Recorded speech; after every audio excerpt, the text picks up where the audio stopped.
The Huawei P30 Pro has a couple of modes that you can toggle to increase battery life and or performance. You can affect the resolution of the screen and affect how the processor works too. So let's just first see how you can do that. So once you're in the Huawei, you can just go to settings, and there are lots of battery saving modes. You can have performance mode, which increases the power of the processor, and also if you go out of there, you can actually change the resolution of the screen. So you go to display and then screen resolution. You can choose HD+, which is low screen resolution, Full HD, which is high screen resolution, or you can switch to smart resolution, which basically lets the phone choose for you what the best option would be at any given time. You can also affect the brightness. Obviously, just leaving it on automatic brightness is probably going to be the best option. But how do all these modes affect the performance of the phone and the battery life? I'm going to test out 4 different modes. So watch till the end to find out which of these modes is best for battery life, which of these modes is best for processor performance, and how big the difference is. We can see here they are all on 100% battery, and I'm going to do a test of using the phone on all these different modes. Number 1 is non-performance low resolution screen, should be best for battery. Then we've got non-performance high resolution screen, performance mode with a low resolution screen, and performance mode with a high resolution screen. The first test that I want to do is just a very quick speed test opening apps. Now actually the speed of the phone shouldn't really be affected by any of these modes. The amount of RAM in there is going to have way more of an effect. But let's just quickly see 2 rounds of opening the phone, which one will finish first, and is there a big difference between them. Number 2 has actually finished first, number 3 not far behind number 1, and number 5 just a little bit behind that, but really there isn't any difference between the times here. What I would say is that the speed at which data is loaded on the apps has a much bigger influence than any of the modes that we're using here. Looking at the temperatures, they're all around about the same as well. Okay, let's do an Antutu benchmark on all of these. Again, this isn't indicative of real world performance, but Antutu is going to give us a really accurate measure just how much different the processing power is of the phone in performance mode and non-performance mode. So what I expect to see here is that number 1 and 2 are going to have a much lower score than number 3 and 4. This is an absolutely perfect test to the test that we're doing. We should see a big difference in the processing power scores, but also this is going to tax the battery as well, and I'm really looking forward to seeing how different the battery is after all these tests. It's also way more accurate than, for example, the app opening test, because this is exactly the same on every single device. There we have it, just as I expected. Number 1 and 2 much lower than number 3 and 4. And actually number 3 is the highest temperature out of all of them, 97. That's pretty hot actually. Now I did this test across a couple of days, and the temperature was different on the outside, which may affect the temperature of the phone, but as you can see there, a big difference between non-performance mode and performance mode. How does that actually affect everyday usage? We're going to get on to some video watching and also playing some games. I've got PUBG lined up, and we can see the screen on all of these to see if setting it in Full HD or HD+ mode has any difference, and how much battery life is used by using a higher resolution screen. Wi-Fi download speeds have absolutely no difference. They are the same as would be expected. Just watching 5 minutes of YouTube here on all of the devices, timed for 5 minutes, watching videos. This test is just used to drain some battery life and also give us an idea just how much changing the screen resolution will affect overall battery life. We'll just fast forward through all 5 minutes of this and get on to our PUBG test. Playing 10 minutes of PUBG on all of those settings.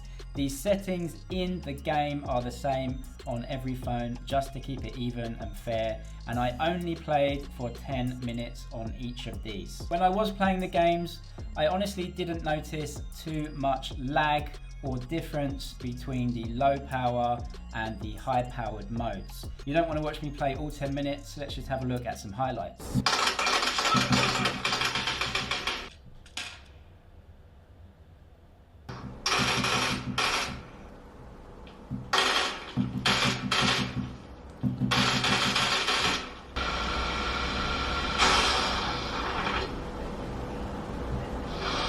I didn't mean to put me crashing into a tree on there, but let's just have a look at the temperature on all of these. It was pretty hot. I must say that on the high power modes, the phone felt hotter than these temperatures suggest. It almost felt like I should give the phone a little bit of a rest. It was getting pretty hot at that time. The last test I did was very simple, just 5 minutes playing Subway Surfers, just again to drain some battery life out of it and use the screen. After finishing 5 minutes of playing this, I had a look at the battery life on the phone, and I am super interested to see the difference in battery life between all of these modes. We assume that we're going to get better battery life out of the non-performance modes, obviously, but how big is the difference? Benchmarks tell us that the performance is much better on performance mode, but if you look at all 4 of these screens right now, you would be pressed to find any real difference to the human eye between the modes. Alright, let's get into it. I really want to see the difference in battery life. How much battery is remaining after all of these tests? As you would expect, the non-performance low screen resolution mode keeps the most amount of battery, and the performance modes obviously drain more battery. I'm actually really surprised that I played PUBG and other games and did a speed test on here and not even 10% of the battery is gone, even from the highest mode. But there actually is a big difference between 91 and 94%. If you extrapolate that over a day's usage, that's pretty big. So definitely what I found out of those results is that actually the temperature of the phone is affected by the outside or the ambient temperature a lot more than I actually expected. Also, it just depends what other tasks the processor is performing at the same time you're asking it to do something else as to how hot it gets. The Antutu Benchmark was clear as day. As soon as you put this thing in performance mode, the score on Antutu increased dramatically. But actually playing games on this thing, especially PUBG, I was looking for any differences that I could find in smoothness, playing the game, loading the game, or frame rates, and to be honest, I found exactly the same usage experience no matter what mode I was on.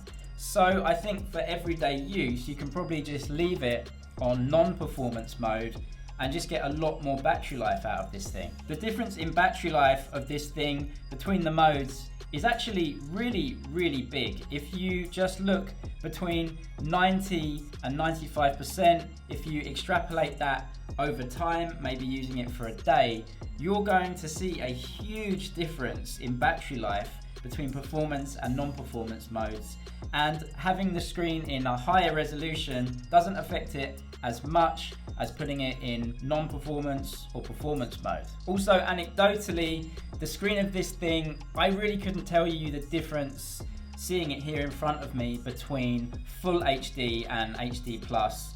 High resolution or a little bit lower resolution, I couldn't really tell the difference. Maybe I could tell you that it looked a little bit sharper or a little bit more punchy on the high resolution mode, but maybe I was just looking and searching for that. If I didn't know which one was which, I probably couldn't tell you the difference between them. So again, having it in battery saving mode is going to be a really good option for most people and give you the same performance more or less than the high performance and the high definition screen modes. In any case, I just think it's a really good thing to have the options. You can choose, you can be the boss on how you want things to happen.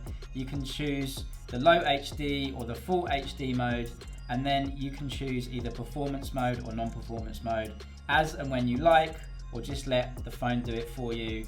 In any case, it's a really good option to have the option of choosing exactly how you want to use the phone every day.